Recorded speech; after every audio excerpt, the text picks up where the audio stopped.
know politicians based on what they tell us on television or how the media present them on television. But there are a lot of politicians that are really interesting people. And one of them is Toledo Mayor Wade Kapszukiewicz. And he's interesting because I'm going to call you a triviot. Okay. I don't know if there's such a word, but you are really involved in trivia. Most people call me an idiot. But if you want to I'll take triviot. Well, thanks for going off air with us this week. I have trivia books. I have 5 of them here. Beer trivia, air and space trivia, world record trivia, Trivia Cafe, and American history trivia, okay? And I'm going to let you pick whichever one you want to start, and then we'll talk politics, but after we do a little trivia, so you get to pick. I would say my best topics are sports and American history, and since I don't see any sports books, we'll go American history. All right, I have some questions already prepared. For instance, Thomas Jefferson wrote the Declaration of Independence. It was a 5-person committee, but he was the primary author, yes. Don't you just love that? This man is credited with writing the far more important U.S. Constitution and leading the effort to create the Bill of Rights. He was only 5'4". It was James Madison. Right. That's There's incredible. also the shortest president. Wade, that's incredible. Name the court case that established the Supreme Court as the ultimate interpreter of the Constitution. Marbury versus Madison? See, and you were concerned. 1803? Okay, the first motion, I love it. The first motion picture with sound was in 1927. Ooh. What was the first national radio network and what year? KDKA, or I mean, no, a network. Oh, but that was network. the first station. That was the first station in Pittsburgh in 1920. Yeah. 1920. Boy, I don't know. I'm going to guess and say CBS. NBC. In 1926. And one last one on this. First Apollo flight to carry humans into orbit around the moon and back, not to land, but not to land. orbit. Right. It was Christmas of 1968, Apollo 8, and actually Jim Lovell was on Apollo 8, and he became more famous with the Apollo 13 near catastrophe about 2 years later. Now, we did not set this up. I got this out of the library, and these are my questions. You got 3 out of 4 of them. All right. And there's more to go. But I want to talk some local government as well. Last night that we had the special election, and maybe not surprisingly, keep the jail downtown won 80-20. Your position on that, should the jail stay downtown? It makes a lot of sense to have it downtown. I understand why people who are passionate about that issue believe that. But at the same time, I know the county commissioners are trying to keep costs down, and building it downtown is probably also the most expensive option. So I absolutely understand both sides. Ultimately, this is a decision of the county commissioners, and frankly, this is probably something that the commissioners are going to litigate, and we're probably headed back to court. Well, they have argued that this is probably not a binding vote on them because it's the city trying to tell the county what to do. Right. Here's the analogy I use, and this is it's an academic experiment, and I know it might sound silly or flippant, but this is the legal theory that I think the commissioners are going to be arguing to the Supreme Court after yesterday's vote. Yeah. Let's say the citizens of Toledo, let's say a group of activists, well-intentioned, well-meaning, go out and circulate petitions. They do it properly. They cross all the T's, dot all the I's. They meet all the deadlines. The petition is immaculate, perfectly signed. They get more than enough signatures. They put it on the ballot, and the voters approve it. And the issue says the following: the city of Toledo shall at all times maintain 15 fire stations, 2 of which must be located on the moon. What do you do with that? Is the voters passed it? Mm-hmm. Does democracy require that we build 2 fire stations on the moon? I think most reasonable people would say no, would answer that question with a no. So that's the same legal theory, that there's no question that this issue passed yesterday, but the commissioners are going to argue that the city of Toledo or the citizens of Toledo don't have the legal ability to tell the county what to do. And I'm not a lawyer, thank goodness. Well, they seem to be outside of legal standing. They're just based on common sense. All right, the Lake Erie Bill of Rights. Now, we have been told that there is a family farm in Custer that is now trying to file an injunction to keep this from happening in order to stop people from being able to sue, particularly them, on behalf of Lake Erie. How much of Lake Erie does Toledo even control, if that's the proper word? Yeah, we're in uncharted territory in this one also. Yeah. You know, there are some places around the world that have conferred legal status on bodies of water or land, but it hasn't happened in this neck of the woods very frequently. So I'm not sure what the next step is going to be, and I don't know if anyone knows how to answer that question. I do know that there are people very passionate in Toledo and Northwest Ohio about Lake Erie because of what has happened to it over the years. I mean, in a very real way, Lake Erie has been treated like a sewer for Northwest Ohio, Southeast Michigan, Northeast Indiana. And so I think what that ballot initiative really was about, it was almost a primal scream from people in this part of the state saying enough is enough, we have to do something. Once again, the lawyers are going to be heard from on that issue as well. And essentially what that means is you can sue on behalf of the lake being a living entity. But, then you've got people saying, well, shouldn't a corporation be considered a living entity as well? Well, corporations are, I don't agree, but right. Corporations are considered legal entities in the United States of America. Then you must not agree with the Lake Erie Bill of Rights. How can a lake have interests? Yeah, well, that's a fair point. Yeah. That's a fair point. Again, what I think, what I believe happened and what is happening is, I will refer to it as a primal scream of anger from a group of folks, Northwest Ohioans, who feel ignored by state government, ignored by federal government, and they feel, well, okay, if the EPA isn't going to do its job, if the state is going to look the other way, as all of these CAFOs, I'm tired as heck, and I'm not going to take it anymore. Okay, so. Pick a new one, new topic.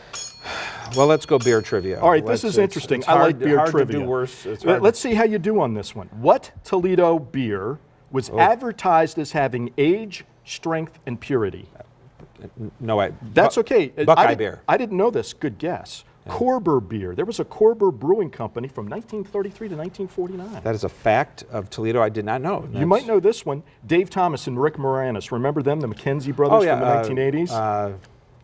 Take Off to the Great White North. Yeah. What was the name of their movie? It was a spoof on beer. Strange Brew. There you go. Yeah. What U.S. senator was known as the enforcer of prohibition?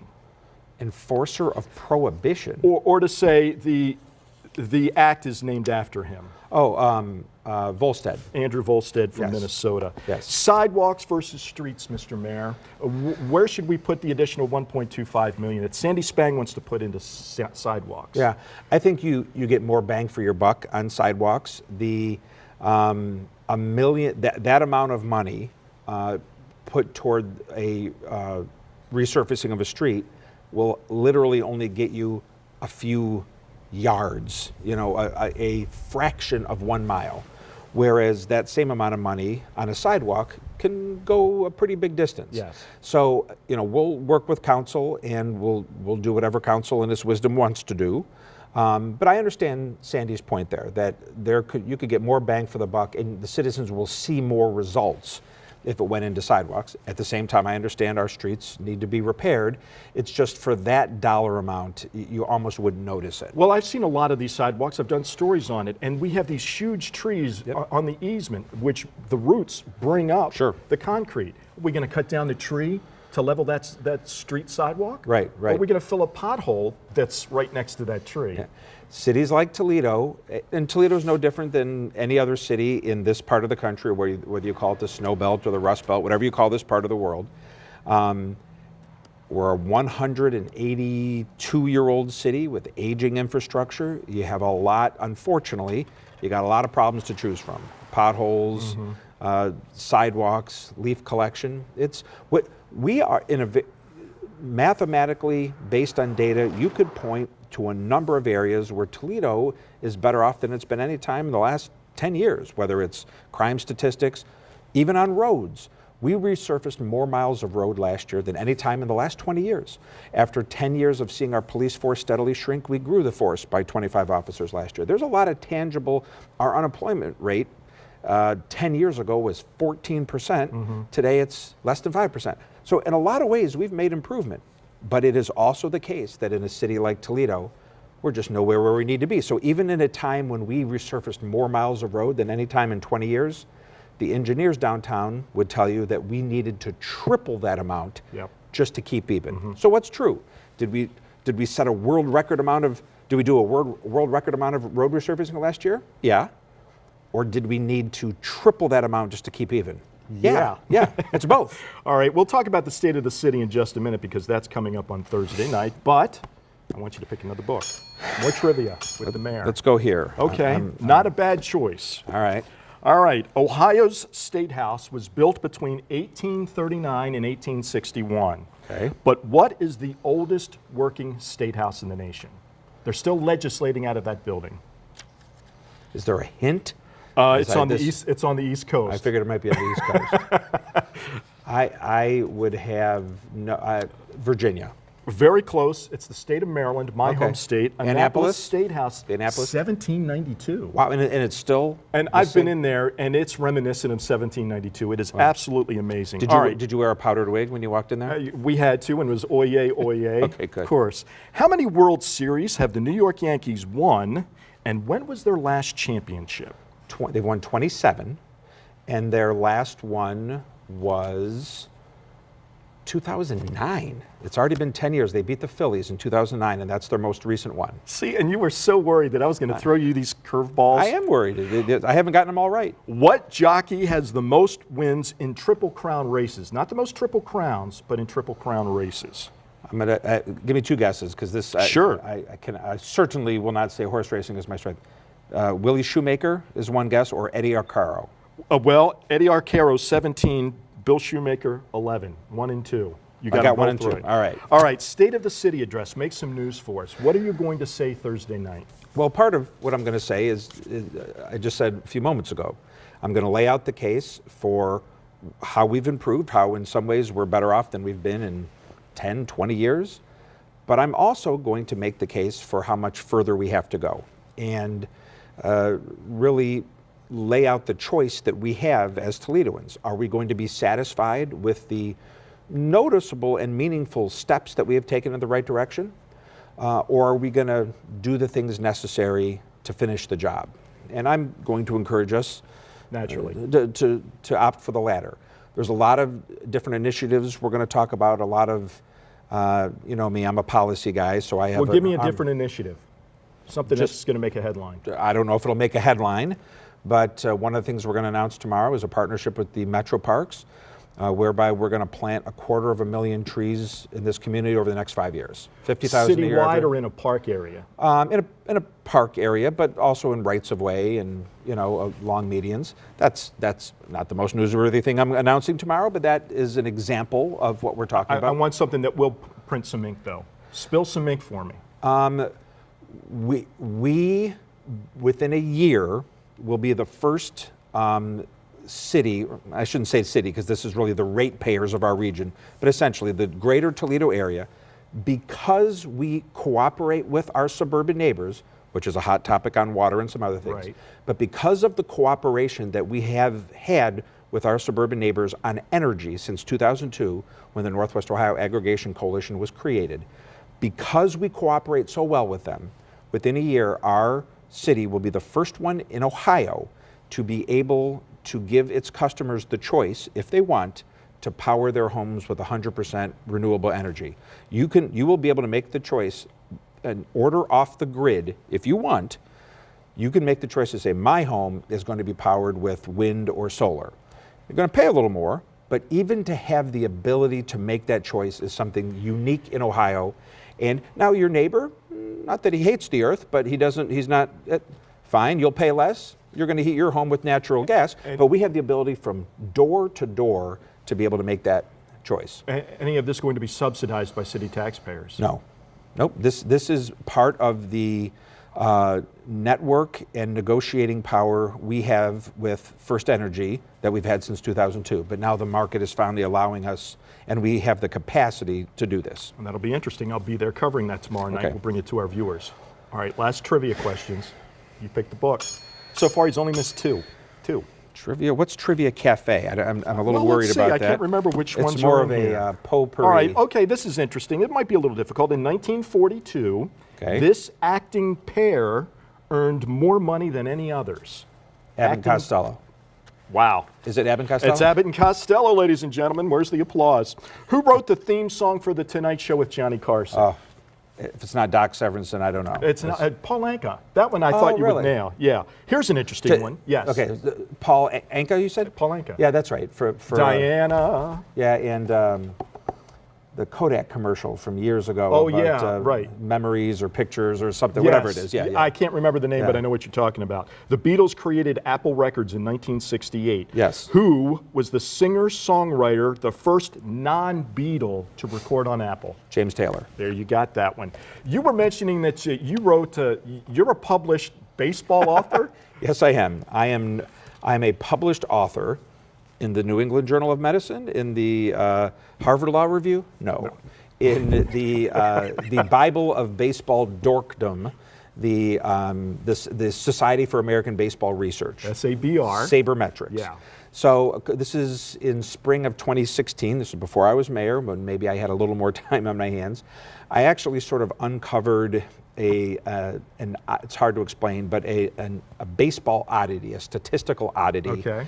Having to do with Game 7s of certain World Series.